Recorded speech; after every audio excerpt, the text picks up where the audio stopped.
right. Hey, everybody watching on the replay. We will let everybody get logged in. I was just telling my friend about my frizzy mess hair today, but you'll just have to bear with me.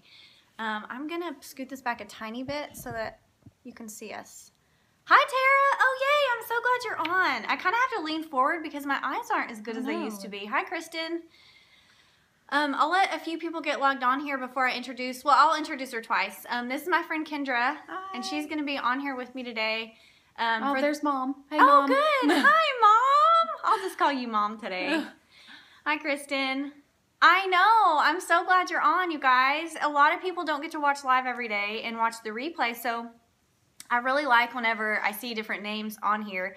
I've been trying to do different times a day so that maybe different people can watch live, because I'd love for you to be able to comment and stuff. And that actually leads me to this. If you are watching on the web, which you can do, I really want to encourage you to get the app, because you can't comment or leave hearts or anything. And thanks for the hearts going up. That's awesome. I love seeing those, mostly because it makes me feel like I'm not talking to myself.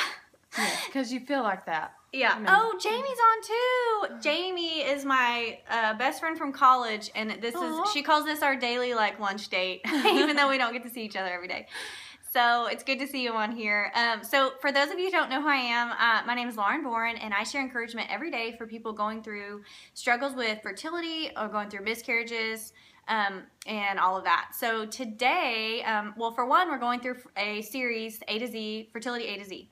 And today we're on P, and P is for procedures, and I invited my good friend Kendra to come today and kind of share, because she has gone through more procedures than I have, more types, and kind of had a longer battle with it. So she's going to talk to you guys a little bit too, so give Kendra hearts and share the love. If you know Kendra, I think a couple of you on here have met Kendra. I know Tara's met Kendra. Yes, I remember Tara. She's always so bubbly and happy. She's a bright ray of sunshine, and I love her so much. And I'm, again, like yesterday, y'all saw me drinking my coffee. Here I am again. I feel like I'm going to pass out at this time of day. I don't know what's wrong with me. So, okay, before I get started, several of you have asked about the replays, and you can only watch replays for 24 hours. So I'm working really hard to get the replays loaded to YouTube. Right now, I think there's 11 or 12 up. And to find my channel, I think the easiest way to find it is to go to iamfruitful.org. And at the very bottom of the page, there's a YouTube link. Just click on that, and it'll take you straight to my channel, and you can watch. Because I've had several requests for that. And subscribe if you can do that too, because I'm feeling kind of lonely on YouTube. I have like 2 subscribers. So it's very sad. It'll at least make it look like, oh, maybe this girl has some idea of what she's talking about. Yeah. So, okay, so first we wanted to talk a little bit, oh yay, gosh, you're fast. How are you doing that at the same time? You must be sitting at the computer. Yeah. So thanks, Kristen. So we're talking about procedures, and what I mean by that are like IUI, IVF, there's lots of different procedures you can go through when you're struggling with infertility. Again, I hate that word, but that's what it is. So, so that's why I have Kendra here, and we were talking before this got started, kind of talking about this issue of like moral beliefs and procedures, because that topic is like tough. And if you believe in God, if you're a Christian, you have to think about that. Like if you're doing procedures, like it crosses your mind whether someone asks you about it or not. And so we were just kind of talking, just sitting here chatting about how we feel. And one of the things that that comes to my mind is like, I told Kendra a minute ago, like 100 years ago, there were diseases and things that couldn't be treated. Well, now they can't. So if you have that disease now, you're not looked down upon if you go get treated for it, right? And so that's kind of how I feel about procedures. Yeah, and I think everybody that goes through fertility treatments goes through that process. I mean, I did. You know, you want to make sure you're doing what God wants you to do, and that's when my prayer life really, you know, stepped up. I really had to dig deep and decide, you know, because you start, one thing's not working, so you go to the next thing, and you don't want it to be this process that you just jump to the next thing and jump to the next thing and jump to the next thing. And it's very easy to do that. But I remember taking just a few months off and just like, I have to have a break from this, and just really praying about it and just trying to hear from the Lord, His direction for me. And now being on the other side of the process, I mean, I look at my kids and see God was in the whole thing. You know, it's not these doctors that created my boys. Yeah, that's good. You know, so it was the Lord. So if you're struggling with that, just pray about it, and He'll show you, and He'll give you peace and give you the steps to move forward or to step back. Yeah. Yeah, well, I feel like there were times where we felt like we had the go-ahead to go do a procedure, and then there were times where we specifically heard, don't do that. On the same thing. Like, there were months where we felt like we could go ahead and do IUI, and there were months where we felt like the Lord said, don't do it this month. And you know what? Those were harder. Those were the really tough months, because I was like, but I could just do it. The doctor said, like, the chances are really high this month because we have, I mean, I shared with you guys about that one month that we had 4 mature follicles, and the doctor wanted to do IUI, and we felt like we were not supposed to do it. And the doctor was like, well, we can just do selective reduction. Yeah. I'm going to cry if I start talking about that. But for those of you who don't know what that is, I shared the other day, they basically just get you pregnant with as many follicles as you have, and then they abort one or more of the babies. And so anyway, it's really challenging. It's challenging, but God will direct your steps every single month, and you will know what to do if you are listening. Yes. You have to be listening. And the crazy thing is, I feel like you have to be in a place spiritually where you're listening to the Lord every single day, because you can't go 2 weeks without talking to God, because you have to make choices sometimes for the very next day. Like, am I going to do that medicine tomorrow? Because you don't find out until Tuesday that you're supposed to take it on Wednesday. So you really have to be pursuing the Lord more than you're pursuing your issue. Okay, we'll jump right into this. So we're talking about 3 different procedures today. The first one isn't really a procedure as much as a test. And the reason I'm talking about this is because before you do IUI and IVF, right? Mm-hmm. You have to do an HSG test. And basically, they test your tubes. Yeah. We've both had to do that. And I know a couple of you that are logged on have done it too. And they basically just, I think they insert a catheter into your cervix and then inject a dye into your tubes. God wants to walk with you, incremental steps. Yeah, that's really good. That's my husband. He's so wise, isn't he? Okay, so this is where we were talking this morning, and it's kind of hard to know what to share and what not to share, because I don't want to scare anybody. For me, it was a painful procedure. Was it painful for you? Yeah, it was. It was, you know, my nurse told me when I went in there, and my sister is a nurse, y'all, and she gives shots all day and does all this medical stuff. I'm totally the opposite. If I see a needle, I run and cry. So I was really nervous going in there. She was the sweetest nurse, though. But I was asking her all these questions, and I said, is this going to be painful? And she said, no, it may be uncomfortable, but people handle it different and feel things different. And I was like, okay, whatever. So yes, it was uncomfortable. It was painful, but you know, I mean, I don't want to sugarcoat it, you know, and be like, oh no, it's fine. You won't feel anything. And you go in there and be like, what was that girl talking about? This was not fun. So, that's the truth. It's uncomfortable. It's painful. So, See, we knew it. Okay, go ahead and tell her. Okay. Oh, that's Tara. Tell Tara where you're from.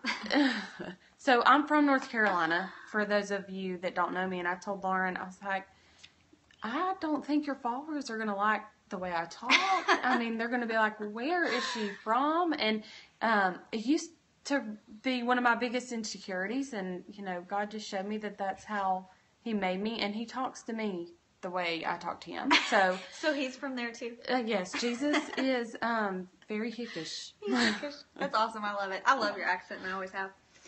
Yes, I'm sorry. I saw some comments go up. Yeah, it's awesome. Thank you. About not neglecting your husband and your children, you know, while you're going through all this. I think that's a really good point. Like, it can really be all-consuming. So that's another good reason to kind of take a break from procedures. Just make sure you have your priorities in line. And you made a comment about making sure you're able to financially afford it, and that is a huge issue. And we actually, whenever the month we got pregnant with our daughter, that was our last one. We were done because we could not drain our savings account any further. So that's a huge issue. You just have to pray about it and ask what, we joked that we didn't want to charge our baby. Like, we could have put our babies on a credit card, but we weren't going to do that. We were going to trust God to provide. So, okay. So we talked about the tube test, and basically they're just, I was just making sure my son was okay. He's being an airplane. They just make sure your tubes are clear so that there's nothing in there blocking or obstructing things from getting where they need to go. And then second procedure we'll talk about is IUI, and that's intrauterine insemination. And I hope I said that right. And I've had like 6 or 7 of them. I hope I said it right. And basically you drop off a sperm sample, which is really awesome and fun and not awkward at all, in your little brown bag. And about 2 hours later, you come back, and they've done something called spinning, and they basically just wash, like, somehow the sperm and take out the junk and keep the good stuff. This is really probably exactly how a doctor would explain it, right? Yeah. And then they just take, no, it's not awkward, honey. And then they take a catheter and insert the catheter tubing in, like, very thin tubing in through your cervix. Which does not hurt.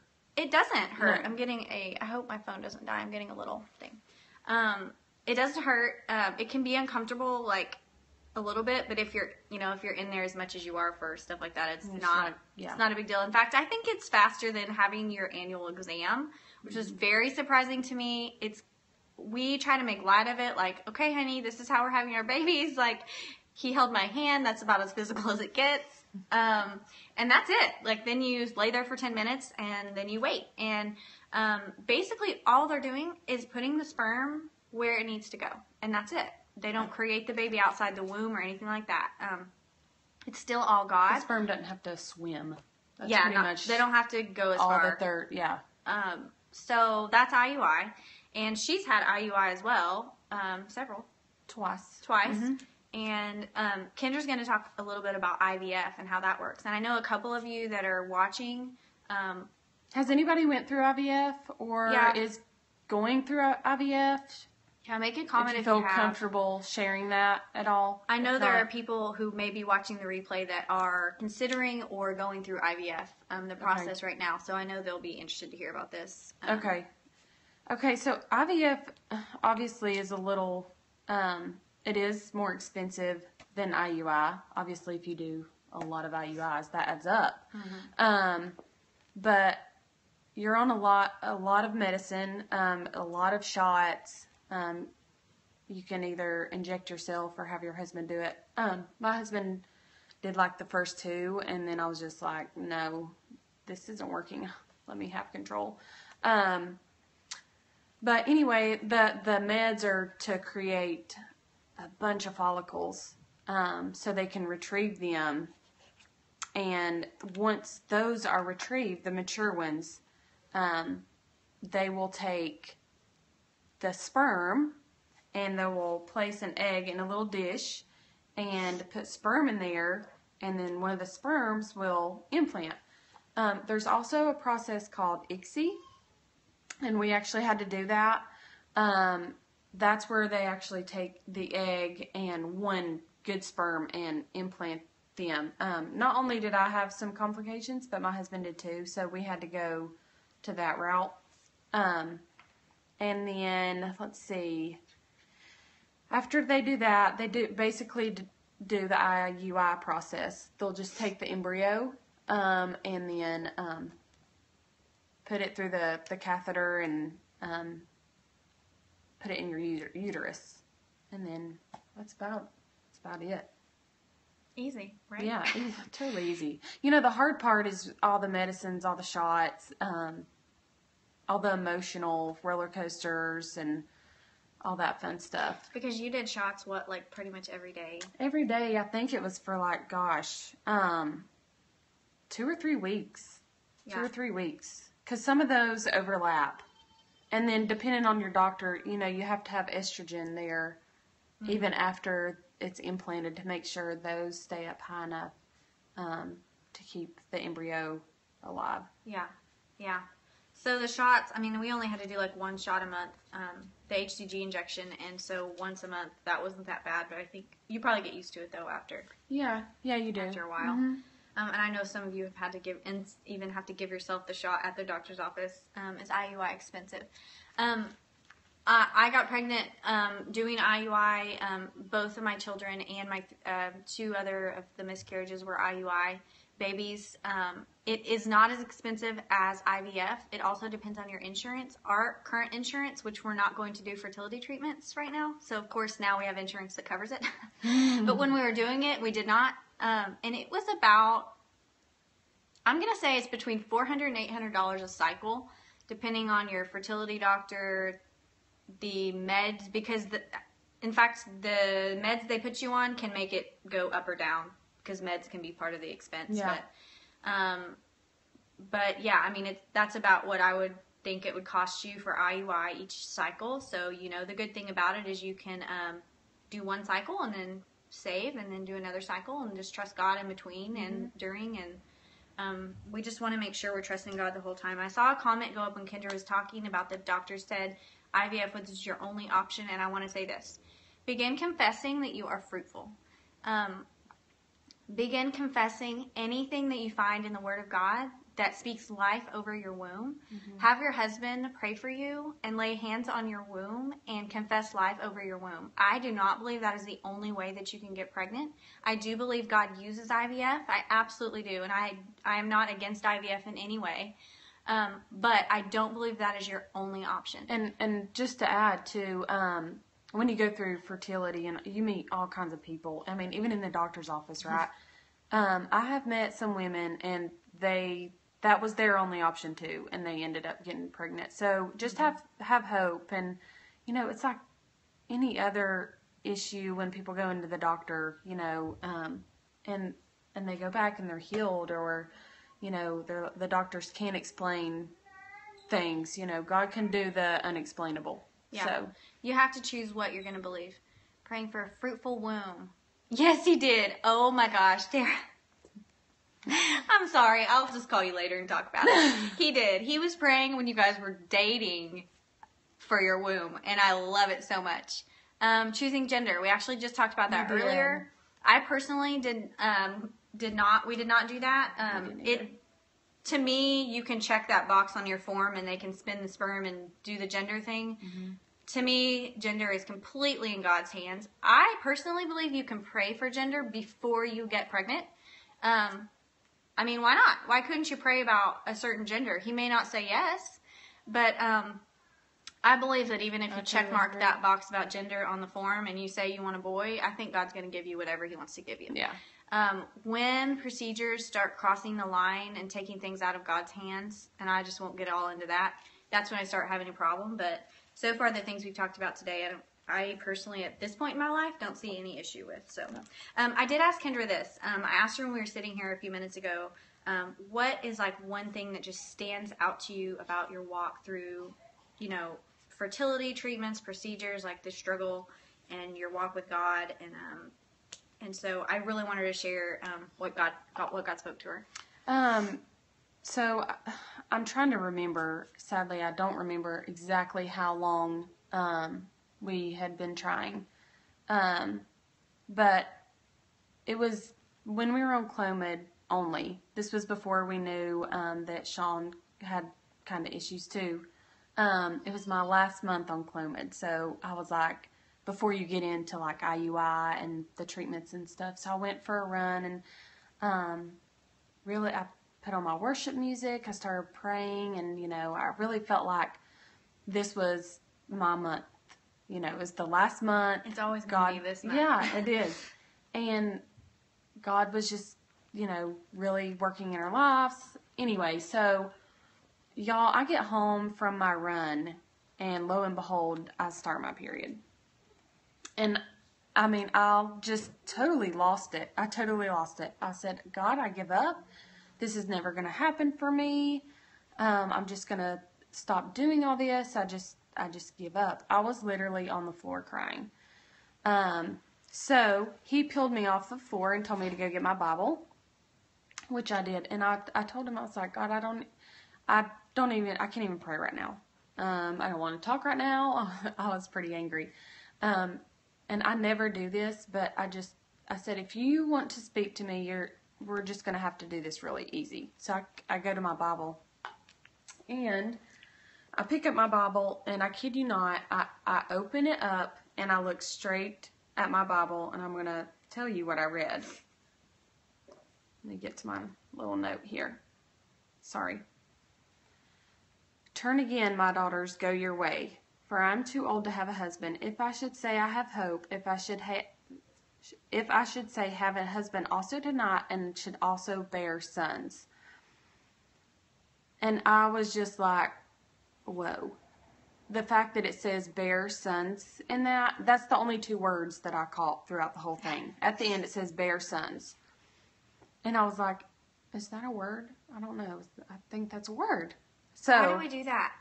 We see something and it's we ask him to show us something. It's like that, and then we're like, wait. Yeah. Was that from God, or did I just happen to open my Bible to this one scripture that says bear sons? Yeah. So let me tell you this. I have 3 boys. I have twins that are 3, and then I have another one that is 1. So, looking back on this now, it was obviously, he said that I would bear sons. So the point is that just when you're at your wit's end with everything and you're about to give up, please don't give up. He's not done, and he wants to give the desires. He would not put the desires there if he cannot fulfill them. I agree. And so Trina put something up about what did you say, Trina? You said something about giving up and complete surrender. And so what I was thinking when you said that is, I feel like there's a huge difference. Trina's a counselor, so maybe you can counsel us right now, Trina. There's a huge difference between giving up, in the fertility talk, giving up hope and surrendering to God. Mm-hmm. Surrendering to God in this process is still having hope and trusting, and you said this earlier, trusting whether I get pregnant, whether I ever have a baby, or whether I don't, I'm going to trust that you know what's best for my family and for my life. God is stinking good. That's right. Yes. But I just feel like there's a huge difference in, I think, what she was talking about between surrender and giving up. Mm-hmm. Giving up isn't surrendering to God. But I know what you're saying, Trina, giving it up to God is something else. Yeah. I think we use those phrases kind of in the same way, but yeah. Yeah, that's good, Billy. Mm-hmm. He loves you more and desires you more than you do your children. Yeah, that's good. And your desire to have them. So, okay. So then I asked Kendra, and this will be the last thing we say, but one piece of advice you have. Did your mom say something you want to talk? Oh, no, it went away. Oh, no, okay. I can't remember. I know. It's so hard to respond. Trina's so good at that. One piece of advice that you have, if you could give...